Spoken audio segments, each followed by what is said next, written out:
Is winning games detrimental to the Rockets' rebuild? I'm going to try to answer this question in this video, but first, Rockets fans, this is not a drill. The Chop Shop got some new heat in the merch store. Stop by the merch store right now and pick up an Alp Always t-shirt, or you could pick up the Alp Sauce t-shirts. These t-shirts are going to be going off the rack fairly quickly, so don't hesitate and go to the merch store right now and get yours today before the holiday starts. These are going to be great gifts for family and friends, and something that you can wear to rep your fandom for Alperen Sengun and the Houston Rockets. If you're in the store and you see something else that you may like, support the channel by copying other designs that we've created to show that the Chop Shop is the best place for quality content, quality merch, and quality basketball conversations. Thank you guys for your support. Stop by the merch store right now today and copy the new drops of the Alp Always t-shirts and the Alp Sauce t-shirts. So what does it mean for the Rockets to be winning games right now? And does it really mean anything in the grand scheme of things? Let's talk about that. So currently the Rockets have been beating some quality opponents, and they've been looking good as a team. Some people are overreacting, I would say, a bit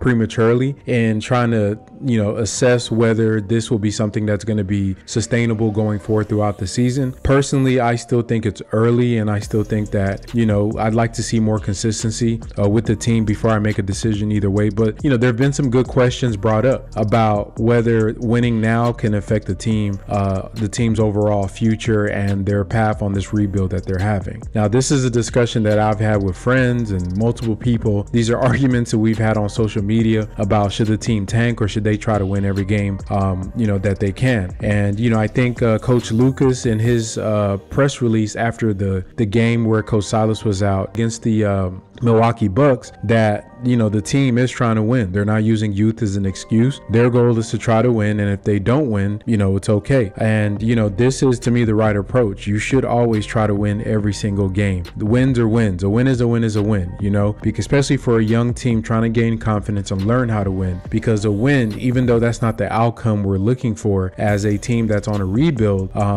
for every game to judge whether we're doing good or bad, it is the sign of something being done right, especially with the quality of the opponents that we're beating. When you look at NBA history, a lot of times the teams that usually turn into contenders do have a certain path that they take, and they do have a certain type of competence about them. And the way I look at team building and how teams that have been successful are successful, there's three pillars that I think are very important to building a team and sustaining a winning culture, whether you're starting at a rebuild or you're somebody like the Golden State Warriors that's a contender year in and year out. Number one is obviously you have to draft the players, right? So that's drafting and bringing in the talent. Number two is going to be the front office part, and that involves trades, free agency, and all that other good stuff. And the third pillar is going to be development. So you got to bring the kids in, so that's drafting correctly. You got to develop those kids and train them up, and then you have to make the moves in the front office that kind of round out everything, and that includes coaching hires, including having the right general managers, etc., etc. Think of these three pillars as one pie, right? So they're one big piece of a pie, and all that pie is just look at it from the perspective of trying to win. The more you can fill up the pie, the more wins you get. When you're a rebuilding team, you're in the mode where the biggest slice of the pie that you have is the slice of getting guys in, and at that point, especially at the beginning of the rebuild,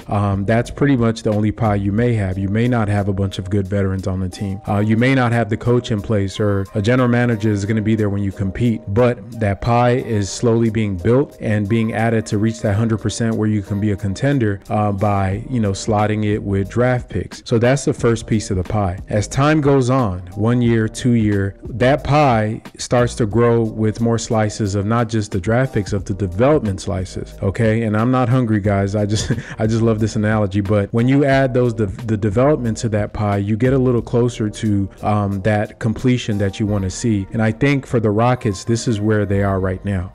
You've added the pieces of the talent there, and you're getting to the point that development is starting to ensue. And what it does is, the closer you get to completing that pie and reaching 100% and filling it all the way through, the more chances you have to win games, because at the end of that pie is being a contender, at the beginning of the pie is being the worst team in the league. So you reach a point of critical mass where being competitive is kind of a thing, right? And I'm not saying the Rockets are fully there yet, but to me, I can see the fruits starting to show of that piece of the pie. And these are almost prerequisites of a competent team. If you're not bearing some of those fruits, then it shows that you're just bad. If your whole pie is made up of draft pick, you end up like the Sacramento Kings or one of these historically bad teams that fail to really reach the levels that they aspire to reach.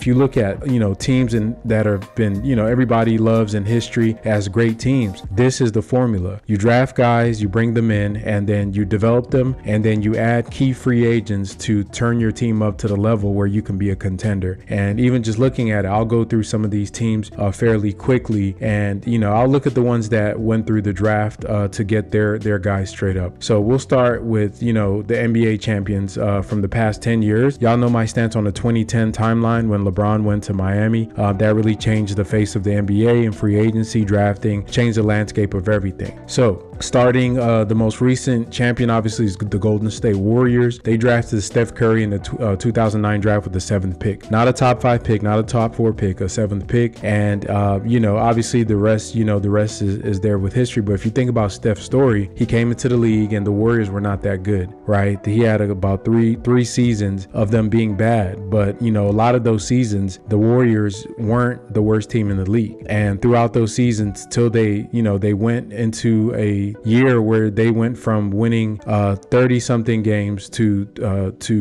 within 2 years to being in the playoff. And I think it was Draymond Green's rookie year that they made that jump. So they're drafting Draymond in the 2nd round that year. Before that, they draft Klay with the 11th pick. Before that, they draft Steph with the 6th pick. So you can see that even though their pie wasn't a big pie of just high level superior talent, their development was really, really heavy. And then they made the coaching hire of Steve Kerr. Even though Mark Jackson was able to get them there, they made the coaching hire of Steve Kerr and their front office, one of the best in the NBA. And then what you have there is a dynasty. So that's one path to look at as far as building a team. But the threads of those 3 pillars are always there. The talent you bring in, you also want to develop them, that development of getting those guys to the point where they can be all NBA, all pros, all stars, and then obviously making smart moves and adding players, whether it's adding Iguodala or adding Kevin Durant or making moves like that. Another homegrown team is the Milwaukee Bucks. They drafted Giannis with the 15th pick in 2013, not a top 5 pick, right? So these are, when I say bring in talent, it doesn't mean bring in the highest level talent. It's bringing in the right talent. Sometimes a lot of these great players weren't the number 1 pick in the draft. So Giannis, obviously y'all know his story, drafted in 2013, developed over the years,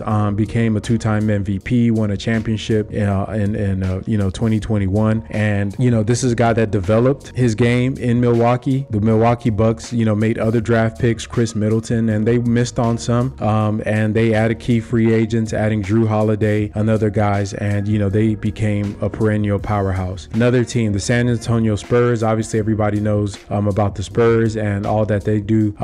Their past finals MVP was Kawhi Leonard playing with Tim Duncan. The Spurs aren't a team that even tried to tank, and the year they did tank, David Robinson was hurt that season, so that was able to land them Tim Duncan, and you guys know the rest with him, one of the greatest players ever. Once again, the Spurs system, they developed the Tim Duncan, they developed the Tony Parker, they developed the Manu Ginobili, they developed the Kawhi Leonard, and these guys all are pretty much Hall of Famers in their system. They have one of the greatest front offices and coaches in NBA history, and they're finding talent at different parts of the draft. So that's the formula. Not a bunch of top 5 picks in there. Kawhi Leonard was a 15th pick. We could talk about the Oklahoma City Thunder. They had 3 guys that were MVPs in their careers, drafted at different points in the draft as well. So development again, the coaching is a bit suspect, but the front office, what can we say about the OKC front office and the work that they've done in scouting players? The point of all this is that when you're talking about team building, you can't put all your eggs into the draft basket. You can't put all your eggs into the draft basket because that's just one piece of the pie. And especially when history tells you that as time goes on, if you've already drafted twice in the top 3. Most of these teams don't even have the opportunity to get into the top 5. We have drafted twice in the top 3. You have about 7 first-round picks on your roster, and it's going on year 2 and 3 and 4 for some guys. So the point of that is that if you're not seeing fruits like this of them beating teams that they're not supposed to beat, of them starting to become competitive, then it means that you're failing in other aspects of building that contender pie. So the fact that they are actually what I'm going to steal a Zach Lowe term, frisky, is a positive. This is a good sign. In fact, they are on track. This tells me that the Rockets are actually doing the right thing, not just because of the wins, but because of the fact that some of these guys have been in our system for 2 years, 3 years. Some of them are entering their first seasons. But as a group, as a cumulative unit, they have starting to gain experience within the Rocket system. And what you expect to see from that, if the development piece is being built, is you're going to see that with that talent and that development, you're going to start seeing these wins come out. And it may not be sustainable. Maybe an injury occurs. Maybe, because they're young, they might have some bad games here and there, but you're going to see more consistency in the quality of the play that they have because of this, because that experience and that development is kicking in. If you don't see that, then you're in trouble. This is why I was never a strict advocate of trying to be the worst team in the NBA, because if you're the worst team in the NBA 3 years in a row, historically it means you're failing in other parts of your franchise. You can't even, you really have to try to be that bad when you have real talent on your squad. When you have real talent, you can't control it. When you have real talent, you don't tell it what to do. When you have real talent, it shows out whether you like it or not. And this is, standard in NBA history. So letting these kids decide what we do is what we have to do. Win or lose, let the kids decide. And what I mean by that is that we have to be okay with whatever the outcomes are. If they go out there and they win 30 something games and we miss out on, the number 1 pick, oh well, because you know what? That means that your pie in development is growing. And then that means that the main piece, let's not forget, the Rockets have a lot of free money next year that they can use to go pick up what that third piece of pie is some of those trades and acquisitions, some of those free agents. There's so many ways to build this contender pie. That third piece is the most flexible, and that's the last topping. That's why this season you don't want to make any major moves. You let the kids get their development. This is a development year. Let them build that piece. We have the talent in-house already. If they're not ready, if this team isn't ready to start winning, then their play and the record is going to tell you that, and that just means you need to add more pieces to your talent pie. So either way, you're going to be on track. So it's a win-win situation for us. No losses here. This is a win-win situation for the Rockets. I took the liberty of looking at, since the NBA changed the draft lottery format in 2019, they made it where the worst 3 teams all have 14% chance of drafting, of getting the number 1 pick. And just to look at it to see, what has happened since 2019. So it's been 4 drafts since then. And looking at this graphic here, the first team has, the first worst team, that means the worst team in the league, has never got the first pick. They've gotten the second pick 50% of the time and the third pick 50% of the time. And the fourth pick, they've never gotten the fourth pick. And 100% of the time that they've picked in the top 4, obviously that's locked in. So if you're the worst team, you're guaranteed to be pretty much you're going to be in the top 4. The second worst team, 50% of the time, they've gotten a number 1 pick, and they've never gotten the second worst team has never gotten a second, third, or fourth pick. So that's 50% for getting a number 1 pick. So the worst team has never got, but the second worst has. So and then the third worst team has gotten the number 1 pick once for 25%. They've gotten a number 2 pick once, and they've never gotten a third or fourth pick. The fourth worst team in the league since 2019 has gotten a second pick once, and that's pretty much it. The fifth worst team has gotten a third pick once, and that's pretty much it. Now check this out. The 7th worst team has gotten the first pick 1 time, which is more than the worst team in the league. So this is the team that finishes 7th up from the bottom, and they've actually gotten the 4th pick 3 times. So the 7th worst team has finished top 4 100% of the time.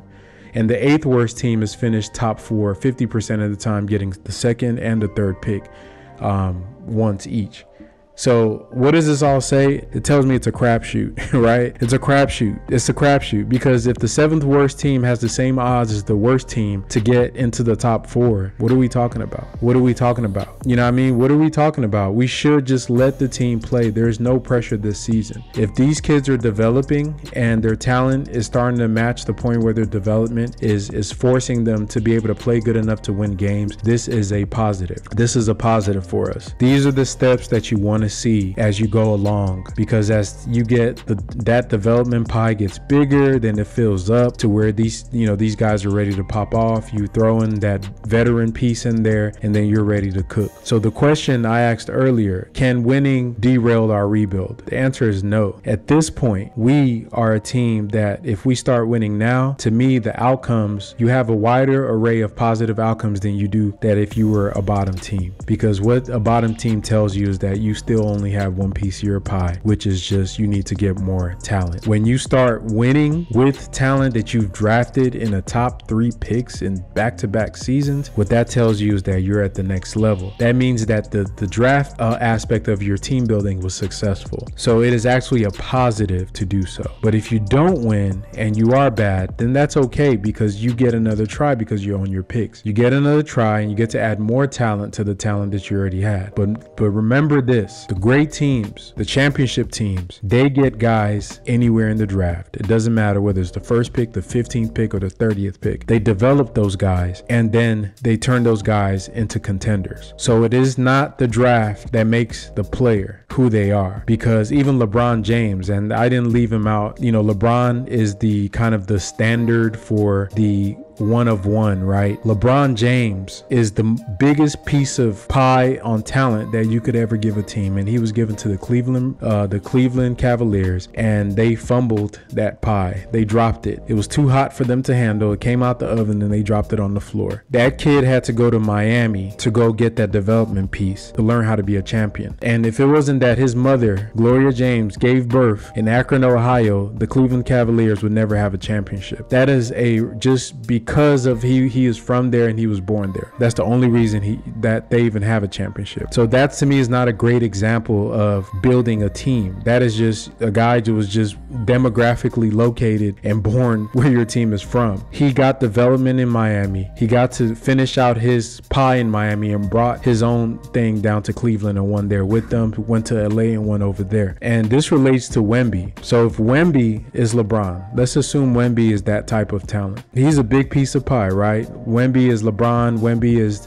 going to fill that section of your team needs, to the max. You still need to develop him. You still then need to build a team around Wemby, because no matter how good a player is, they can't win all the championships, and they damn sure can't win it by themselves. And if you're incompetent in developing players and you're incompetent in making the right moves in free agency and trades and drafting and all those other peripheral things that you need to win a championship or be a contender, then no matter what the level of the talent you get, you're gonna fail. So to me, once again, the fact that the Rockets are actually looking competent, the team is developing, the players are starting to show that their experience is paying off, is a positive for the rebuild and should be something that the fan base should be happy about. If it comes down to it where, they're one game off from, being the worst team or being the 5th worst, they just have to let them go, because like I said, historically since 2019, it hasn't really had any correlation with being the worst or not worst team. They could be the 8th worst team and still get the number 1 pick. They could be the 7th worst team and still get the number 1 pick. They could be the 3rd worst team and still get the number 1 pick. I think we should all just chill out and enjoy the vibes on the season. So I want y'all to let me know for sure. I know this one was a bit long.